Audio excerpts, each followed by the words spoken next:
guys, I'm here to read another chapter from Matilda.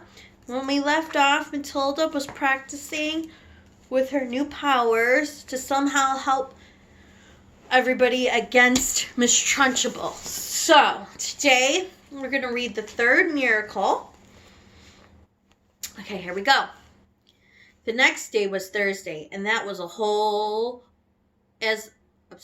The next day was Thursday, and that, as the whole of Miss Honey's class knew, was the day in which the headmistress would take charge of the first lesson after lunch.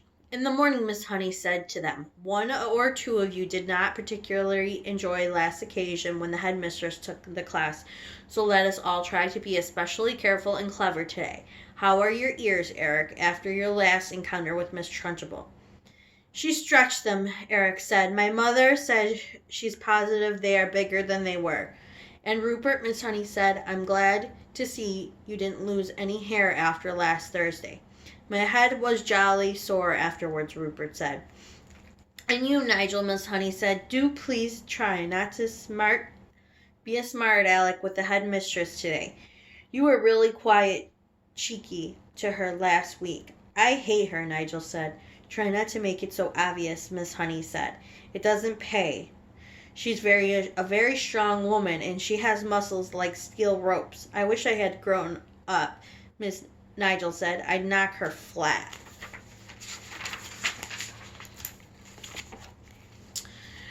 "I doubt you would," Miss Honey said. "No one has ever got the better of her yet." "What will she be testing us on this afternoon?" a small girl asked. "Almost certainly the 3 times tables," Miss Honey said. "That's what you all meant to have learned for this past week. Make sure you know it." Lunch came and went. After lunch, the class reassembled. Miss Honey stood at one side of the room. They sat silent, apprehensive, waiting. And then, like some giant of doom, and the enormous Trunchbull strode into the room in her green breeches and cotton smock. She went straight to her jug of water, lifted it up by the handle, and peered inside. "I'm glad to see," she said, "that there is no slimy creatures in my drinking water this time. If there had been, then something exceptionally unpleasant would have happened to every single member of this class, and that includes Miss Honey." The class remained silent and very tense. They had learnt a bit about the triggers by now, and nobody was about to take any chances. "Very well," boomed Miss Trunchbull. "Let us see how well you know your 3 times tables. Or, to put it another way, let me see how badly Miss Honey has taught you the 3 times tables." The Trunchbull was standing in front of the class, legs apart, hands on her hips, scowling at Miss Honey, who stood silent at one side. Matilda, sitting motionless at her desk in her second row, was watching things very clearly. "You," the Trunchbull shouted, pointing her finger the size of a rolling pin at a boy called Wilfred. Wilfred was on the extreme right of the front now. "Stand up, you," she shouted to him. Wilfred stood up. "Recite the 3 times tables backwards," the Trunchbull said. "Backwards?" stammered Wilfred. "But I haven't learned it backwards." "There you are," cried the Trunchbull triumphantly. "She's taught you nothing. Miss Honey, why have you taught them absolutely nothing at all in the last week?" "That is not true, Miss Honey," said. "They have all learned their 3 times tables, but I see no point in teaching them backwards." "There's a little point in teaching anything backwards. The whole object of life, Headmistress, is to go forwards. I venture to ask whether even you, for example, can spell a simple word like wrong backwards, go straight away. I very much doubt it." "Don't get impertinent with me, Miss Honey," the Trunchbull snapped, and then she turned back to the unfortunate Wilfred.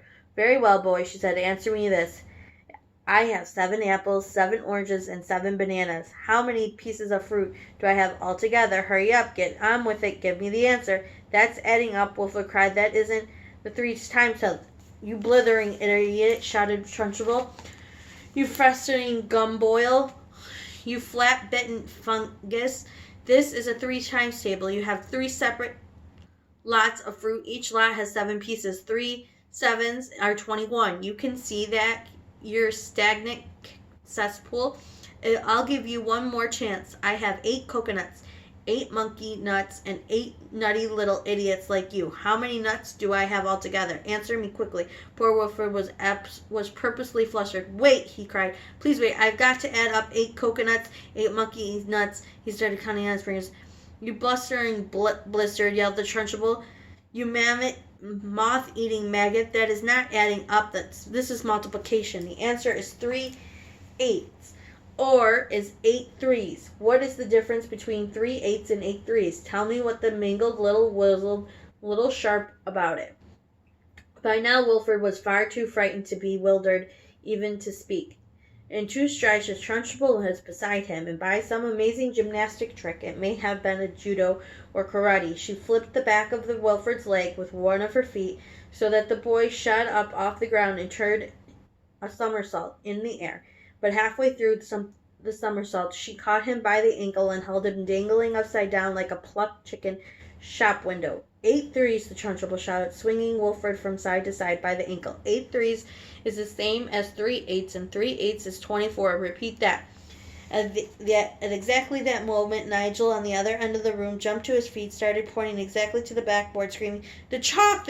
Look at the chalk! It's moving all on its own!"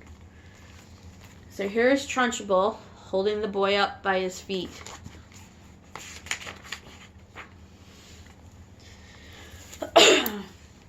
So hysterical and shrill as Nigel screamed that everyone in the place, including the Trunchbull, looked at the blackboard, and there, sure enough, a brand new piece of chalk was hovering near the gray-black writing surface and blackboard.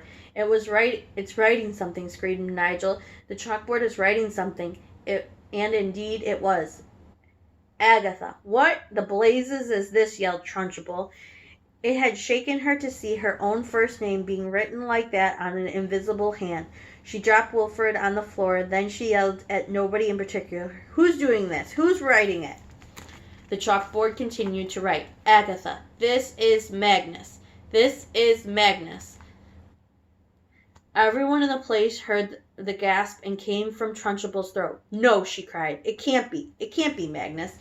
It is Magnus, and you better believe it." Miss Honey at the side of the room glanced swiftly at Matilda. The child was sitting very straight at her desk, and her head held up high, the mouth compressed, her eyes glittering like 2 stars. So here it is. Here's the chalk, piece of chalk, writing. As we know, who is doing the writing? Matilda.